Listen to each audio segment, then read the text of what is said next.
मैं ज़्यादा कुछ कह नहीं सकती, जितना आपको मेरे से बोला नहीं जाएगा। मैं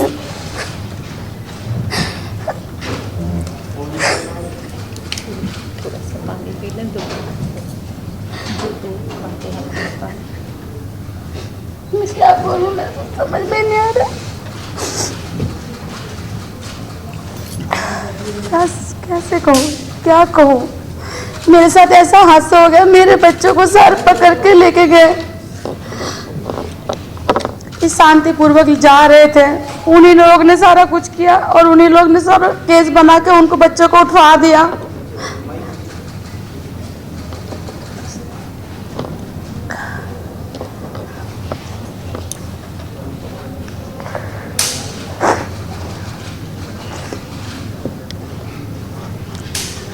जैसा कि हमारा हनुमान जी का पूजा था, हम तो हर साल ही पूजा करते हैं और इस बार हमने हनुमान जी का स्थापित किया था। 5 दिन लगातार पूजा किया। उसके बाद हम 16 तारीख को हमारा रथ यात्रा था। फिर शांतिपूर्वक ही गए, सब बच्चे अच्छे खूब खुशी खुशी गए। उसके बाद जाने क्या हो गया उनको।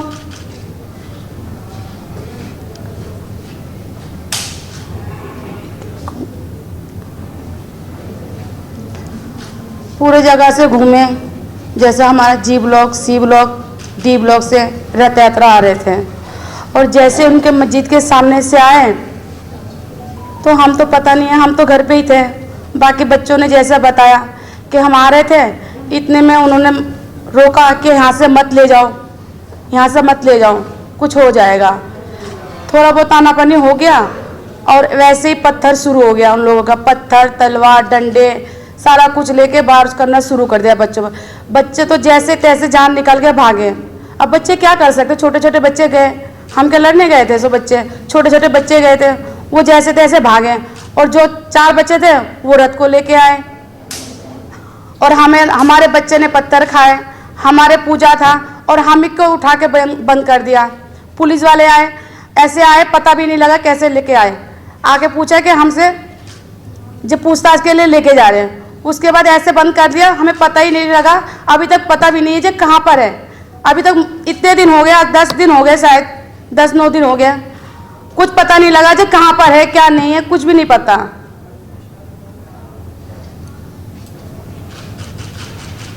क्या कहूँ और मैं क्या कहूँ। मैं माँ हूँ, मेरे 3 बच्चे जेल में है, बताओ मेरे कौन मदद करेंगे। मेरे कोई मदद करे, बस इतना ही चाहती हूँ।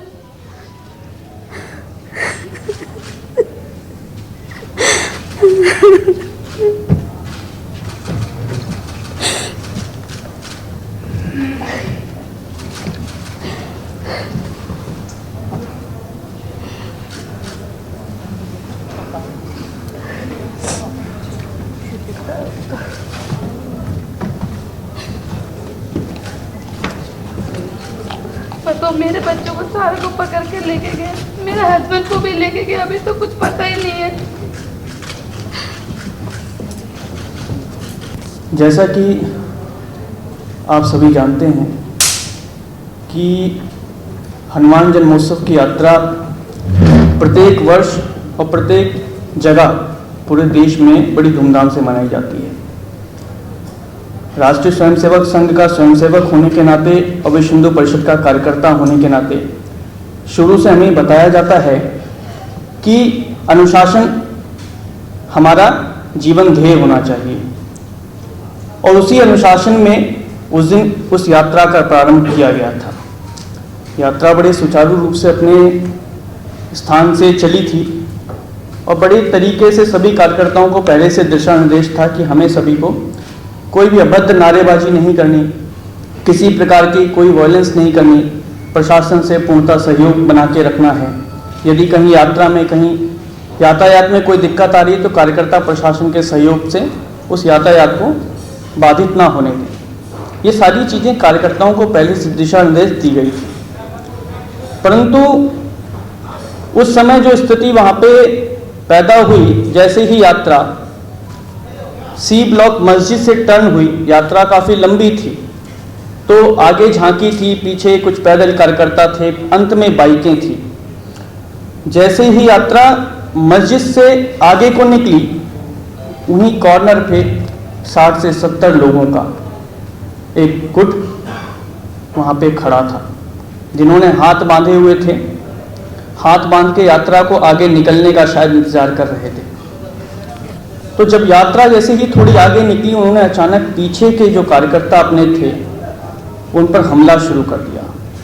और हमला केवल हाथों से नहीं, लाठी थे, डंडे थे, तलवारें थी। और जैसे ही हमला हुआ, भगदड़ सी मची। और उस भगदड़ में पूरी एकदम सारी अव्यवस्था फैली। कार्यकर्ता अपनी इतनी देर में ऊपर से पत्थर, कांच की बोतलें, मैं पीछे की तरफ भागा, क्योंकि उस यात्रा को उस समय लीड मैं कर रहा था, तो अपना कोई कार्यकर्ता ना उसमें फंस जाए, क्योंकि जो उस समय स्थिति थी वो बड़ी भयावह थी। वहाँ पे उन कार्यकर्ताओं के ऊपर लाठी डंडों से प्रहार हो रहे थे। ऊपर से उनकी जो महिलाएं थी वो पत्थर फेंक रही थी, शीशियाँ फेंक रही थी कांच की। यहाँ तक कि ऐसी भी कुछ घटनाएं हुई वहाँ पर कि एक ज्वलनशील पदार्थ उन्होंने फेंका, जो थोड़ी दूर पे मेरी एक स्कूटी वहाँ पे खड़ी थी, किसी शायद कार्यकर्ता की रही होगी जो छोड़ के भागा था। वो स्कूटी पूरी तरह जलने लगी। मैं कार्यकर्ताओं को निकालने के प्रयास में लगा हुआ था, तभी वहाँ पर मुझे कुछ आवाज़ें सुनाई दी। वो आवाज़ें थी, अंसार भाई कोई बच के जाने ना पाए, अंसार भाई इनको इसका अंजाम भुगतना पड़ेगा, अंसार भाई कोई जिंदा नहीं रहना चाहिए, इस प्रकार की आवाज़ें। तो मैंने अंसार का नाम केवल सुना था, मैंने अंसार को आइडेंटिफाई किया कि ये अंसार है। मैंने अंसार से बोला, अंसार भाई ये क्या करवा रहे हो, ये निहत्थे कार्यकर्ता हैं, इनको छोड़ दो, इन्हें जाने दो।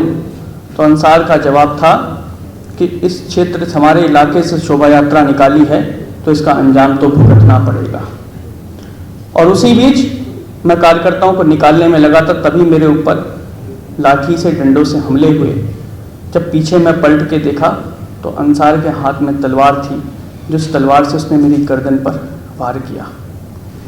वो तलवार शायद ईश्वर की ही कृपा थी कि गले में माला थी रुद्राक्ष की, जो पहले रुद्राक्ष की माला पे लगी, और मैं तलवार के चोट से एकदम हताहत सा हो गया।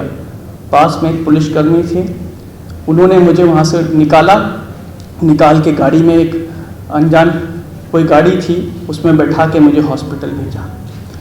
मैं ये मानता हूँ कि अगर उस स्थिति में, जो स्थिति वहाँ पे बनाई गई थी और जिस प्रकार से हमले हो रहे थे, पेट्रोल बम, केमिकल्स, बोतल फेंकी जा रही थी कार्यकर्ताओं के ऊपर, अगर उस समय अगर कोई कार्यकर्ता उनके बीच में फंस जाता तो शायद दिल्ली में जो 2020 में जो दिलबर नेगी के साथ हुआ था, वही स्थिति आज हमें देखने को मिलती है। हम सब निशब्द हैं और जिया की ये फैक्ट फाइंडिंग रिपोर्ट शायद आपके दर्द में कुछ सहारा दे सके। मैं आमंत्रित कर रही हूँ सुरेश जी को कि वे आकर अपने अनुभव साझा करें। उस दिन ये रैली जो था बिल्कुल शांतिपूर्ण रैली था। हमारा कोई मकसद नहीं था झगड़ा करने का। हमारा कोई झगड़ा करने का मकसद होता तो हम अपने छोटे बच्चे, जो मेरा लड़के का उम्र 13 साल है, ऐसा छोटे छोटे लड़के भी हमारे साथ में थे। जो इस रैली का भाई साहब ने अभी जो बताया, इस रैली को हम सी ब्लॉक होते हुए हम काली मंदिर की जो कोने पे थे, वो मैं ही वो शख्स था जो अंसार से धक्का हो रहा था। अंसार ने हमारे, देखना उस वीडियोस में होगा, अंसार ने हमारे रथ के ऊपर भी पैर रख रखा होगा। तो अंसार यही मेरे को कह रहा था, जो आगे जाओगे तो मस्जिद के आगे ड्रामा हो जाएगा। तो मैंने बोला अंसार ऐसा नहीं है। क्यों? बोले जाओ आगे पता चल जाएगा। तो फिर मैंने देखा तो यहाँ अगर रथ को छोड़ दूँ तो पीछे और भी लोग हैं, शायद कुछ हो सके। तो मैंने सोचा चलो रथ को जान दो, पीछे तो मैं कवर करूँगा ताकि कुछ एक दुर्घटना ना घटे। पीछे से जो छोटे छोटे बच्चे जो हमसे धक्का दे रहे, धमका रहे थे ताकि इनको ना मारे, तो मैं पीछे रह गया, रथ को आगे जान दिया। तो वही हुआ, 3 और 5 मिनट के अंदर 3 से 5 मिनट के अंदर अंसार ने जो बोला था वही कर दिया। आगे से पीछे चारों तरफ से तलवार डंडे लेके आए। तो अब मैं वहाँ फंस गया था, अभी काली मंदिर के वहीं फंस गया था। तो मेरा छोटा वाला जो भतीजा है उसने आके बोला, जो चाचा आप तो चारों तरफ से घिर गए, आप देखो अब तो हम यहाँ से बच के जा नहीं सकते। मैंने बेटा कैसे बच के जा नहीं सकते, यहाँ हमारे छोटे छोटे बच्चे, इनको तो निकालना पड़ेगा ना। तो कह रहा नहीं चाचा आप निकलो, देखो यहाँ उधर। मैं चारों तरफ देखा तो तलवारें डंडे। तो मैंने एक बाइक किसी भाई ने हमारे छोड़ के चले गए, उसमें चाबी लगा हुआ था। तो उस बाइक को मैंने बोला बेटा बाइक यहाँ से चलाओ और फटाफट चलो यहाँ से निकलो, आगे हमारे रथ है, क्या पता और भी कुछ कर सकते। तो वही हुआ, मैं उस बाइक पे बैठा, भतीजा मेरा आगे चला के लेकर देखा कोसल की चौक पे हमारा रथ, और पत्थर चारों तरफ से गिरे थे, ये तरफ से इधर उधर चारों तरफ से पत्थर पड़ रहे थे, जो मेरे सर पे भी लगा। वो मैं उस रथ को नहीं छोड़ा, मैंने देखा रथ अकेला, हमारे लोग सारे पीछे चले गए, क्योंकि उन्होंने इतना पत्थर चला दिया, इतना तलवारें, वहाँ कौन रुकेगा। भाई साहब ने जो बताया सच बात है ये, उन्होंने पेट्रोल बम तक पता नहीं क्या क्या नहीं मारा, अब वहाँ कौन रुकेगा, मेरे जैसे कोई पागल ही व्यक्ति रुकेगा। तो मुझे लगा नहीं, इस रथ को मुझे यहाँ से निकाल कर लेकर जाना, नहीं तो क्या पता ये लोग आग लगा देते, क्योंकि वो लोग रथ में एक मूर्ति भी थे बजरंगबली जी के, एक बाबा जो ओमनाथ जी थे उसमें वो भी बैठे हुए थे, वो आखिरी दम तक वहीं बैठे हुए थे, वो गए नहीं थे उसको छोड़ के, रथ को छोड़ के। तो देखा चारों तरफ से पत्थर पड़ रहा, हमारा वहाँ तिरंगा था, तिरंगा ऊपर पे इन्होंने पत्थर मारा। तो मैं उस रथ को पकड़ा, आपने देखा कि वीडियोस के अंदर जो रथ खींच रहा था वो मैं ही व्यक्ति था, मेरा नाम सुरेश सरकार है। मैं उस रथ को खींचा तो मेरे एक साथी है मंगल जी, जो पीछे मेरे पीछे खड़ा है, आपके पीछे खड़े होंगे मंगल जी, वो मेरे को देखते हुए वो भी भागते आए, और उस रथ को, मेरा एक भतीजा था बड़ा वाला, उसने बोला चाचा ये क्या हो रहा है, ये देखो ये क्या ड्रामा हो रहा है। मैंने बोला बेटा कोई बात नहीं, इस रथ को तो लेके जाएगा, अगर उस रथ को वहाँ से नहीं लेके आते तो उस रथ को शायद वो आग के हवाले कर देते, दंगा और भड़क सकता था। बाकी मुझे नहीं लगता हमने अगर इस रथ को, शांतिपूर्ण रथ को अगर खींचते हुए लाए, हमने कुछ गलत करा होगा। हम अपने देश के अंदर अगर ये काम नहीं करेंगे तो कहाँ करेंगे। तो हम तो शांतिपूर्वक एकदम, हम नहीं चाहते थे झगड़ा करना, हमें क्या मतलब है, इन्होंने जो दिखाया, हमने झंडा मस्जिद पे लगा दिया, क्यों हम ऐसे काम कर सकते कभी। हम तो अपना शांतिपूर्वक रैली निकाल लेते। बाकी इनकी बहुत बड़ी सोची सपनी राजनीति था, इन्होंने देखा हर जगह करा, ये सिर्फ दिल्ली में तो नहीं बहुत जगह करे, हमें नहीं पता ये लोग ऐसा करेंगे। बाकी इनका पूरा प्लानिंग के साथ करें। बाकी ठीक है जी, नमस्कार।